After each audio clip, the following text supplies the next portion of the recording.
Recording this on Worldwide Bear Day.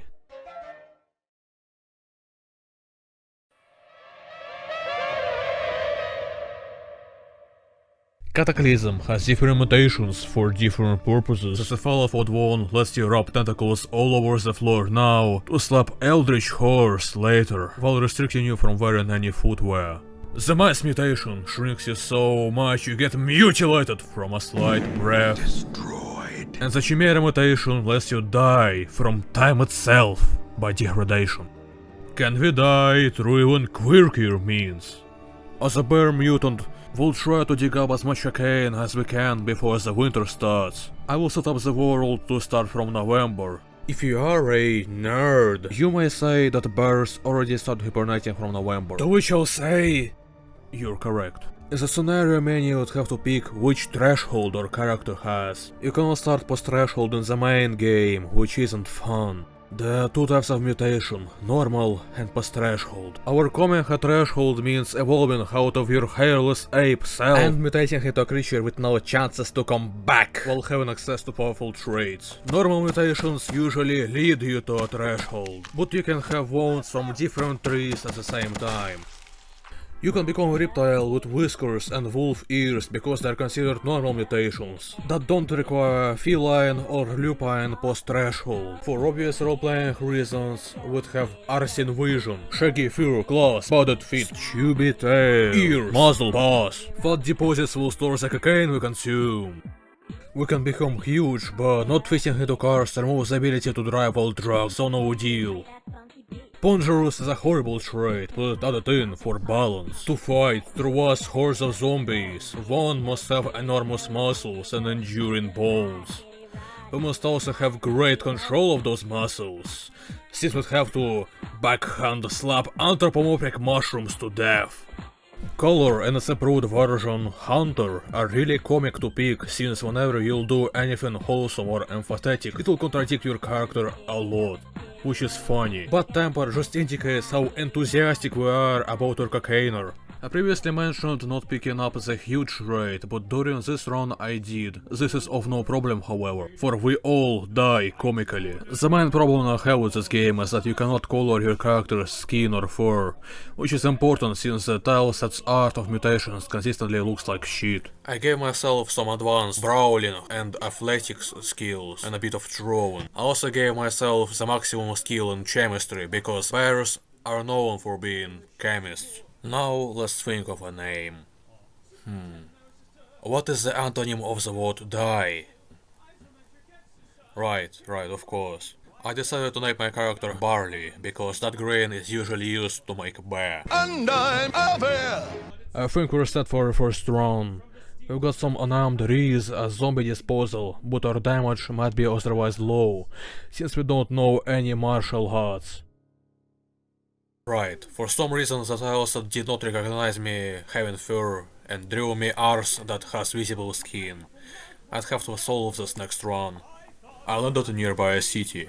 Because we're in Massachusetts, I have immediately wound up meeting an American zombie. I have brought the zombie some thought-provoking European slaps, inspiring in them the concept of 15-minute city planning that someday they will realize. In the next life, that is. I beat the shit out of a few next zombies too, so they will not notice that it's actually spring and not autumn for some reason. I guess now the point of the challenge would be fighting enough cocaine to die yourself as fast as you can, instead of anything else. Also, for some reason, the second zombie I killed had a pistol. Let's punch with it! Now that I have reached my first vulnerable house, opulent and imperial, I have two options. 1. Do I commit to the Russian dream by stealing a toilet, committing thousands of war crimes per capita, or make Timoshenko mix weird kings with my agenda and I do the patriotism overdose? Or go to a different house's basement and steal a trumpet. You know, I'm more of a go-to-basement trumpet type of girl, so we'll commit that. Immediately after scrounging the trumpet, I decided to start playing it by activating it. Then I searched through few boxes in that basement. Going out of the basement, I saw a horde of spiders that came from the surrounding area, all weirdly aware of my presence. I forgot to tell myself to stop playing the trumpet. While tooting the covert trumpet, I have fended off myself successfully, but it's the wounds that kill. I was poisoned by the spiders and had to find a pharmacy or a doctor's office fast. On the way there I got beaten to death. I couldn't outrun the zombies, though I had high athletics skills. It was obvious that starting even with a big stat advantage like post-threshold mutation, we still couldn't do it. Time to improve. Previously, I mentioned that we'd lack an out power because we don't have a martial art. Shit, we have decided to pick an ancient Greek martial art named Pankration. Pankration is an artistic expression of raw power or muscle exert. We get the ability to artistically twist zombies' limbs to recreate a variation of the Sicilian flag. We can also toss them into the ether like a huge bear we are.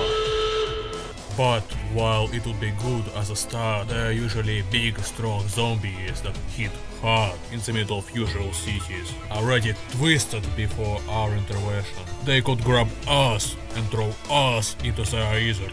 That's why we need Fior di Battaglia. It helps us express the masculine and feminine, uncensored urge to block every attack you get.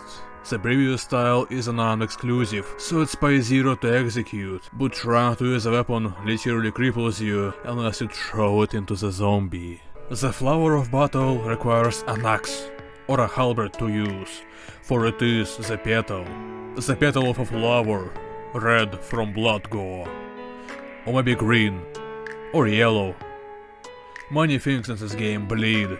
Fior di Battaglia lets you point your petal in different directions around you, to root into the ground and faint as a gust of wind blows all over your body. Everything around you is a tree that you can chop. The actual flowers and trees as enemies in this game show them their inferiority. Mother Nature herself, malformed with misintent by the spreading cataclysm.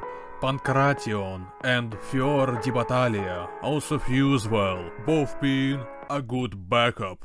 Pankration has the advantage of every other unarmed style. If you lose your main weapon, you could still continue fighting, while Fior di Battaglia has the advantage of being incredibly defensive and block-oriented. This could be an advantage for when you need to recover, but also have to dogfight for medicine or food, where you would die after letting the punches through. But even then, within the undead heart of a once bustling city, this might not be enough.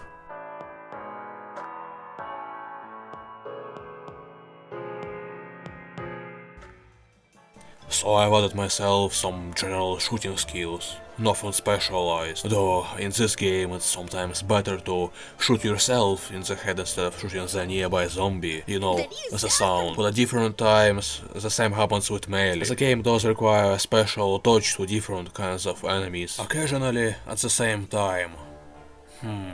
What is the synonym of barely? Wait, no, not again! I think almost would fit, so let's name ourselves Almond. Almond has a spoiled man's degree in chemistry, like his granny brother. It is necessary, because otherwise he wouldn't count as a real bear. And now it's time for the real test. Let's release Almond into a lock hole of verbosity, cocaine and anxiety. Domain of psychological humor.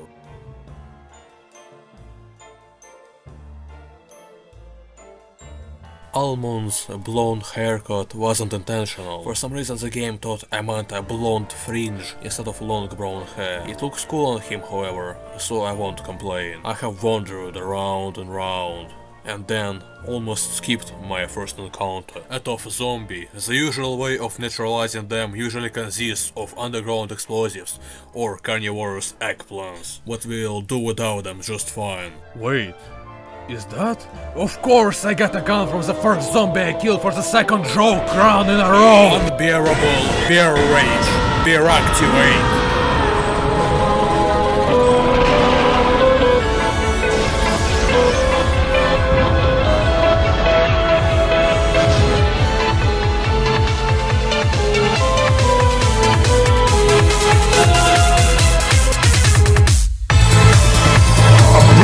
Confluence of skill and purpose.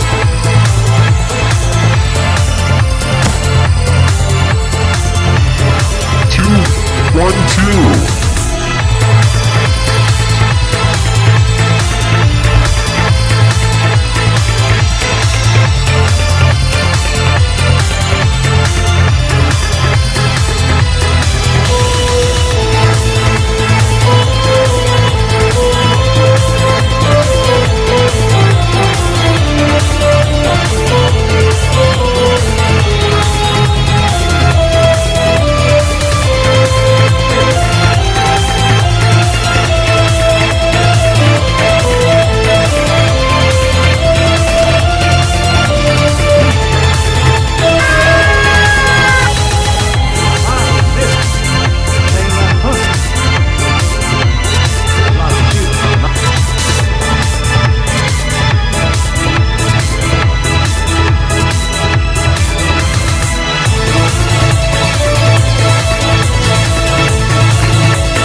people need Morticians now.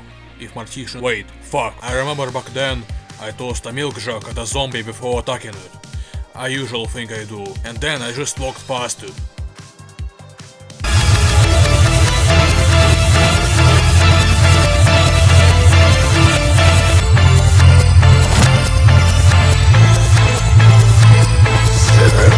We did it!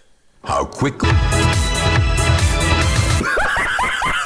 Now that the zombie workforce is falling beyond recognition and balls were switched with bears, let's see if we could finish our challenge right now by overdosing. But before continuing this, I wanted to mention that in this game there are around 2 ways to gain cocaine. The most obvious one would be the police stations, because there are usually evidence storages that contain katanas, peanuts and tons of drugs. Problem is that I'm nowhere near one, and these usually spawn in big city centers, which are known for being hazardous for my health. And cocaine is a 1.5% drop from most types of civilian zombies, meaning that at least 5 million Americans died with cocaine stuffed in their Christmas socks, which is equivalent to a whole nation of Snus abusers. And you don't even know which one of these is worse. Sadly, Snus does not exist in the game's file, so I'm not doing a Can you beat Norgeklism Murky Dagger Evente as a Snus elk challenge. Neither I would do it if the game did have elk mutations or Snus, but well, ash to ash, Snus to Snus.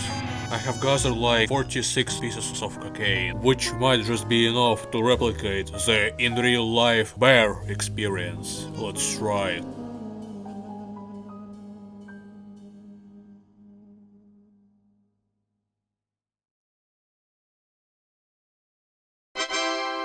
You've gone and busted, my good man. You've gone And so, we did it. The beast is slain by an inner demon, the player.